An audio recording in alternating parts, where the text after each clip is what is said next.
रबिया को अब पूरा यकीन हो चुका है कि शीरी कोई ना कोई बहुत बड़ा खेल खेल रही है। जूस वाला वाकया इसके शक को और भी मजबूत कर देता है। लेकिन हैरान कुन बात यह है कि सरबुलंद अभी भी पूरी तरह शीरी पर यकीन करने के लिए तैयार नहीं होता। यही चीज आने वाली एपिसोड को मजीद दिलचस्प बनाएगी। दूसरी तरफ सोहराब का गुस्सा 7वें आसमान पर होगा जब उसे पता चलेगा कि इसका बनाया हुआ प्लान नाकाम हो गया है। तो वो शीरी पर बुरी तरह बरस पड़ता है और उसे आखिरी मौका देता है कि इस पर किसी भी कीमत पर सरबुलंद को रास्ते से हटाया जाए। दूसरी तरफ जाफरान भी खामोश नहीं बैठेगा। वो सोहराब के साथ मिलकर एक खतरनाक मंसूबा बनाएगा जिसके बाद सरबुलंद की जान शदीद खतरे में पड़ जाएगी। लगता है अगली किस्त में गोलियां भी चलेंगी और दुश्मन पूरी तैयारी के साथ मैदान में उतरेंगे। अब सबसे बड़ा सवाल ये है कि क्या वाकई सरबुलंद भी मर जाएगा। मेरा ख्याल है ऐसा नहीं होगा क्योंकि उसे शदीद जख्मी जरूर दिखाया गया है, लेकिन कहानी अभी वहां नहीं पहुंची जहां लीड किरदार का इख्तिताम कर दिया जाए। अभी सरबुलंद के बहुत से हिसाब बाकी हैं और सोहराब, जाफरान और शीरीन जैसे किरदारों को उनके अंजाम तक भी पहुंचाना बाकी है। दूसरी जानब बानो की वापसी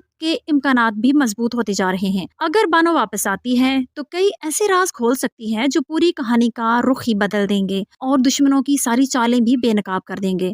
मेरे अंदाजे के मुताबिक अगली किस्त में सरबुलंद शदीद मुश्किल में जरूर आएगा, लेकिन वो जिंदा रहेगा। असल जंग अभी बाकी है, दुश्मनों का अंजाम देखना अभी बाकी है। आपके ख्याल में अगली किस्त में क्या होने वाला है? क्या सरबुलंद दुश्मनों का मुकाबला कर लेगा या सोहराब की नई चाल कामयाब हो जाएगी? अपनी राय कमेंट सेक्शन में जरूर बताइए।